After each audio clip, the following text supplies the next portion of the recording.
Lekşemizi davamlaştırımız hürmetli vatandaş. Bugün çislak işkemen 20.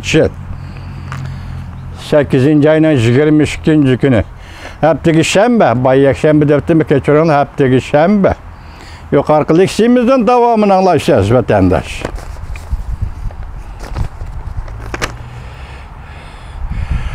O konu hesabını Cungo'dan kaytırıp geliş meselesidir. Bunun kanun asası var mı? Devamı yukarı leksiyanın vatandaş. Bunun kanun asası var mı? Tarihte bunda misallar bolgan mı? Pul muamele mütehassir ve faaliyetçiler bunda görsetti. İlgilik, hukukluk, zayım, qarizli sürüştü qilish ebedi ünümsüz bulmaydı. Yaki hata emas, doğru. Virginia Sodi İnstitutu Pul Muamele Profesörü Çin Şahuy mundaq hesapladı.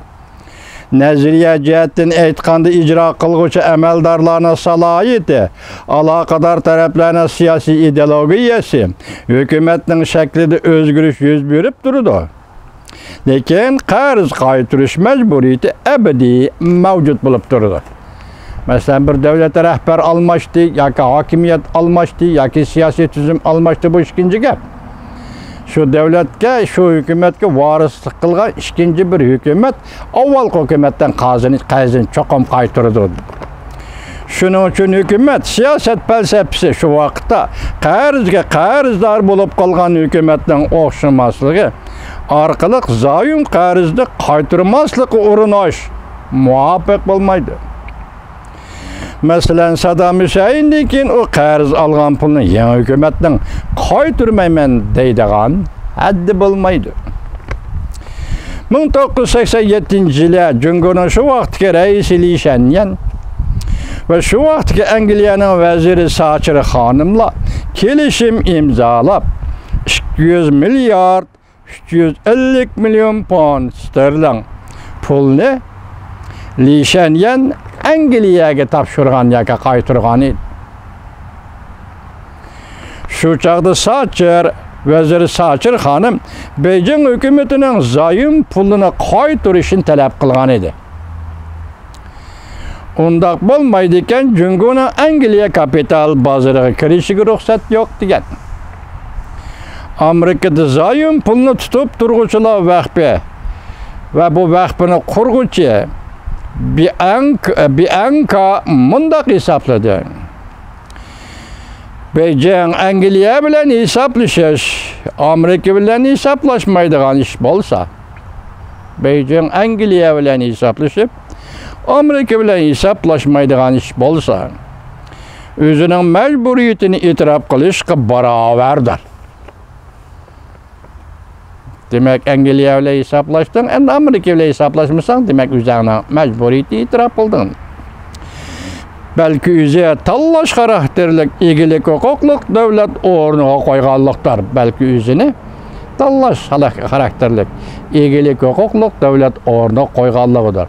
Tallaş karakterlik degende Angliya'nınkini berip, menikini beğenmem sen degen gibi.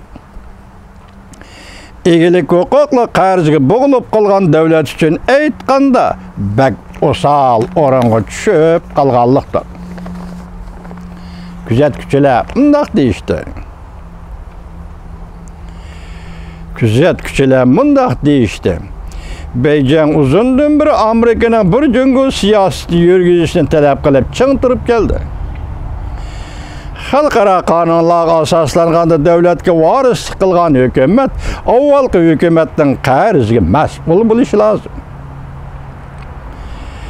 Bianca mundaq ko'rsatdi. Bir Cungo siyaseti astida Cungo uzundan beri ilgilik hukukluk Junhua Mingo'nun barlığıga varislik qilish salohiyatini e'tirof qilishni izchil talab qildi. Amerika bir Cungo siyasi itirafla kılıdiken ondaqtı Cungo, Junhua Mingo hükümetinin qarzını mı öddi geliş gerek. Gördünüz mü vatandaş? Gepnin eğirliği nerede? Dikkat kılın vatandaş.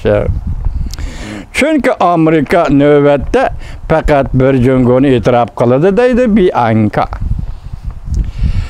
Avam palata, Kengash palata a'zolarining o'tirg'i qaror loyihani o'tirib qo'ygan qaror loyihaning cheklash kuchi yo'qligini nazarga olganda Amerikada ma'muriy doirada Beijingni qarz to'lashga majburlasa, bu aqamda aqmamda.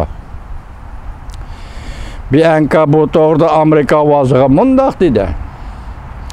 Ko'plagan senatorlar va Avam palata a'zolari prezidentning harakat qo'llanishiga haydakchilik qilyapti. Prezidentning qo'lidagi huquqni ishlatib, minglagan amerikalikdan qarz bergan pulini qaytarib olishni talab qilyapti. Bianca mundaq dedi. Mundaq qiladigan bo'lsa, bu aqadigan ish. To'g'ri ish. Bunu butunlay Prezident Trump belgilaydi. Agar bu masalani Angliyalik Thatcher xonimdek bir taraf qiladigan ish bo'lsa, Amerikaning mablag' solg'uvchilari zo'r boylikqa erishadi. Ya'ni Xitoy qarz bergan pul qaytib keladi.